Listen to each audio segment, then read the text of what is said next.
আসসালামু আলাইকুম প্রিয় চাকরি প্রত্যাশী ভাই বোনেরা, সবাইকে টিচিং টিউটর বাংলার পক্ষ থেকে শুভেচ্ছা এবং অভিনন্দন। তো আজকে আমাদের 13তম শিক্ষক নিবন্ধনের পঞ্চম ক্লাস অর্থাৎ শেষ ক্লাস। তো আগামীতে আমাদের 14তম নিবন্ধনে দেখা হবে ইনশাল্লাহ। তো আশা করি ক্লাসগুলো আপনাদের ভালো লাগছে। ক্লাসগুলো কেমন লাগছে অবশ্যই কিন্তু কমেন্ট করে জানাবেন। আর যদি বিন্দু পরিমাণে উপকৃত হয়ে থাকেন বা কোনো কাজে এসে থাকে ক্লাসগুলা, তো অবশ্যই বন্ধুদের সাথে শেয়ার করবেন এবং ফেসবুক থেকে দেখলে একটা ফলো এবং ইউটিউব থেকে দেখলে একটা সাবস্ক্রাইব, শুধু এতটুকু রিকোয়েস্ট। যদি উপকৃত হয়ে থাকেন, যদি ক্লাস ভালো না থাকে তাহলে দরকার নেই। ওকে, আচ্ছা। তাহলে আমাদের আজকে 13তম যে পঞ্চম ক্লাস, এটা প্রথম যে ম্যাথ সেটা আমরা একটু দেখি। আমাদের বলছে যে এইটার মান কত।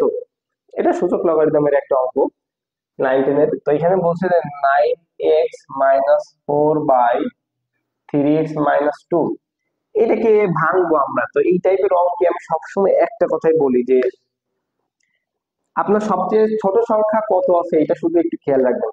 তো এখানে কিন্তু 3 আছে, তাহলে 9 কে আমরা কি করব, ভেঙে 3 করবো। এখানে সর্বোচ্চ ছোট সংখ্যা 2, তাহলে 4 কে আমরা ভেঙে 2 করব। সেটা কিভাবে দেখেন, আমি 9 কে 3 স্কয়ার দিতে পারি, পাওয়ার এক্স -2 স্কয়ার দিতে পারি, আর এইটা -2 দিতে পারি। এখন একটা জিনিস খেয়াল করেন, এই 2 টা যদি বাইরে হতো, আর এই 2 তো বাইরে, এই স্কয়ার তো আছে, তাহলে এইটা একটা সূত্র পড়তো। কি সূত্র? এ স্কয়ার মাইনাস বি স্কয়ার সূত্র, যেটা ফর্মুলা হচ্ছে এ plus B into A minus B. এখন এই পাওয়ারে পাওয়ারে কি হয়, 2x গুণ হয়ে যায়। তো আপনি যদি 3x টা ভিতরে দেন, এটা বাইরে দেন, একই কথা। এটা গুণ দিলে 2x হবে, তো কোনো সমস্যা নাই। 3x - 2, এইটা এ এটা B, A square minus B square formula কি? A plus B into A minus B. এটা হচ্ছে 3x - 2। এটা ব্র্যাকেট দিলে এইটা এটা কেটে যায়, কি থাকে? 3x + 2 থাকে। আমাদের 3 পাওয়ার x + 2 এর অ্যান্সার। খুব সহজ না? খুবই সহজ। আচ্ছা, তারপরে ম্যাথটা আমরা একটু দেখি। তাহলে এটা এইভাবে করবেন, ঠিক আছে? আচ্ছা,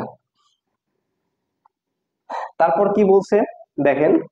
বলছে আয়ান সাহেব একটি মোবাইল সেট পি টাকায় বিক্রয় করে x% লাভ করছে। তিনি মোবাইল সেটটি কত টাকায় ক্রয় করেছিলেন? তো x% লাভ মানে কি, 100 টাকায় x টাকা লাভ। তো লাভ হইলে সবসময় কি x% লাভের, তার মানে যোগ করব, সবসময় যোগ করব, অর্থাৎ 100 যোগ x টাকা। ঠিক আছে, 100 এই পার্সেন্ট লাভে কি, লাভে বিক্রয়, বিক্রয় x% লাভে বিক্রয় মূল্য 100 যোগ x টাকা। হ্যাঁ, আচ্ছা। তিনি এই মোবাইল সেটটি কত টাকায় ক্রয় করেছিলেন? ক্রয় মূল্য ডানে রাখবো, বিক্রয় মূল্য বামে রাখবো। তাহলে x% লাভে বিক্রয় মূল্য 100 যোগ x টাকা। তাহলে কিনছিল কত দিয়ে? 100 টাকা দিয়ে, তাই না? তাহলে 100 টাকা দিয়ে কিনে x টাকায় বিক্রি করলে 100 প্লাস x টাকা হয়। যাই হোক, তাহলে আমরা যদি ধরি যে ক্রয় করেছেন, কত টাকায় ক্রয় করেছেন, তাহলে বিক্রয় মূল্য 100 প্লাস x টাকা হলে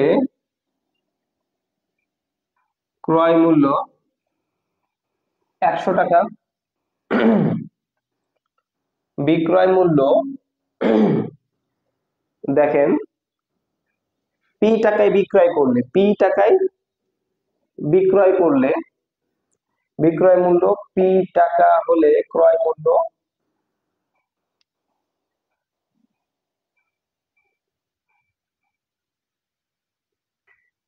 সরি, বিক্রয় মূল্য প্রথমে ঐকিক নিয়ম তো 1 দিতে হবে। 1 টাকা হলে ক্রয় মূল্য 100/100 প্লাস x টাকা।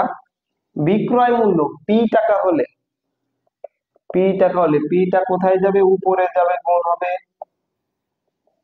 তার মানে হচ্ছে 100p/100 প্লাস x টাকা। তাহলে আমাদের কত হচ্ছে? 100p/100 প্লাস x টাকা। এটা হচ্ছে আমাদের অ্যান্সার। তো এই হচ্ছে আমাদের মুনাফার যে অঙ্ক, এটা। আশা করি এখানে কোনো সমস্যা নাই। আচ্ছা, তারপরে আমরা যাই, তারপরেরটা খুবই সহজ, মুখে মুখে আমরা করে ফেলতে পারবো। দেখি কে কে পারেন, কমেন্ট করেন তো। আচ্ছা, বলছে কি 2x, এখানে x এর সহগ কত? তো আমরা দেখেন এখানে কিন্তু x নাই, এখানে x কিউব আছে, অর্থাৎ x এর মাত্রা 3। এখানে আছে কত? x এর মাত্রা 2। এখানে কিন্তু কোনো x এর এক মাত্রা বিশিষ্ট কোনো পদ নাই। তার মানে সহগ সবসময় বলা হয় এই যে এটার সাথে যেটা থাকবে সেটা, যেমন 2x, x এর সহগ 2, হ্যাঁ, সহগ মানে সাথে থাকা। তার মানে এখানে কোনো x পদ নাই, আছে x স্কোয়ার x কিউব। তার মানে x এর কোনো পদই যখন নাই, তাহলে সহগ কি থাকবে? শূন্য। এটা শূন্য। ঠিক আছে, ওকে। তারপর আমরা 4 নাম্বারটা একটু দেখি, দেখেন। আচ্ছা, 4 নাম্বারটা একটু দেখি, বলছে সংখ্যাগুলোর গড় কত। তো এটা যদি একটা ধারাবাহিক সংখ্যা হতো তাহলে আমরা এটা একটা ফর্মুলা দিয়ে করতে পারতাম, কিন্তু এখানে বলছে কি উল্টাপাল্টা সংখ্যা দিচ্ছে, তাই না? আমরা যদি একটু সংখ্যাগুলো সাজাই, আচ্ছা এগুলো উল্টাপাল্টা সংখ্যা দিচ্ছে, তাহলে আমাদের নিয়মটা কি? 5+11+13+7+8+10, একটা, দুইটা, তিনটা, চারটা, পাঁচটা, ছয়টা, গড় নির্ণয় সূত্র সবগুলো যোগ দিয়ে যতগুলা সংখ্যা তত দিয়ে ভাগ দিব।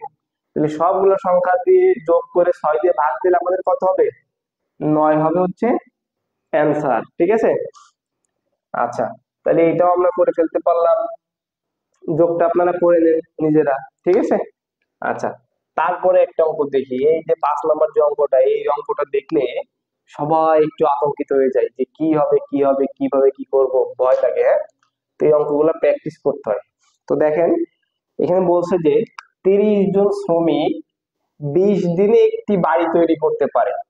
তাহলে 12 জন শ্রমিক কতদিনে ওই বাড়িটি তৈরি করতে পারবে? একটা জিনিস সিম্পলি চিন্তা করেন তো, যে 30 জন যে কাজটা 20 দিনে করতে পারছে, 12 জন সেই কাজটা কি আর বেশি দিন লাগবে না? অবশ্যই বেশি দিন লাগবে। তার মানে আপনার অপশনে যেগুলা দেওয়া থাকবে, যদি 20-এর কম যে মানগুলো থাকবে সেগুলো টোটালি বাদ দিবেন, 20-এর উপরের মানগুলো নিয়ে চিন্তা করবেন। তো একটা জিনিস দেখেন, আমি যদি এইভাবে লিখি যে বাড়ি বাড়িটি তৈরি করতে পারবে কত দিনে, তাহলে 30 জন শ্রমিক একটি কাজ করে 20 দিনে। আমি আর লিখতেছি না, দেখেন শর্টকাটে। একজন শ্রমিক কত দিনে করে? অবশ্যই বেশি দিনে করবে। বেশি দিনে করলে কি হয়? গুণ দিতে হয়। তার মানে 20 গুণ 30 দিনে। তারপরে কি বলছে? 12 জন শ্রমিক, আমরা এটা ঐকিক নিয়মে করতেছি, 20 গুণ 30 ভাগ 12। এখানে কি লিখবেন? এটা তো আপনি আর লিখে করতেছেন না, এই জন্য আমি ডট দিলাম যে 30 জন শ্রমিক একটি কাজ করতে পারে 20 দিনে, একজন শ্রমিক একটি কাজ করতে পারে 20 গুণ 30 দিনে, 12 জন শ্রমিক একটি কাজ করতে পারে 20 গুণ 30/12। তাহলে এটা আপনি যদি কাটাকাটি করেন তাহলে 5 × 6 = 30, 6 দুগুণী 12, তারপর হচ্ছে 10 দুগুণী 20, তাহলে 5×10 = 50 দিনে। তাহলে আমাদের অ্যান্সার কত হবে? 50 দিনে। দেখেন ঐকিক নিয়মে করে ফেলতে পারলাম, শুধু একটু চিন্তা করতে হবে এই অঙ্ক করার সময়, ঠিক আছে। আচ্ছা, তো আমাদের এই ছিল হচ্ছে আমাদের আজকের 13তম শিক্ষক নিবন্ধনের 5 নম্বর ক্লাস, অর্থাৎ শেষ ক্লাস। এই ইনশাল্লাহ আমরা আগামীতে 14 নম্বর যে 14তম নিবন্ধন আছে এটা নিয়ে এটার ক্লাস করব। তো অলরেডি আমাদের 10, 11, 12, 13 অর্থাৎ চারটা সেশন আমাদের শেষ হয়েছে। তো আগামী ক্লাস ইনশাল্লাহ দেখা হচ্ছে। আজকে এই পর্যন্তই। আল্লাহ হাফেজ।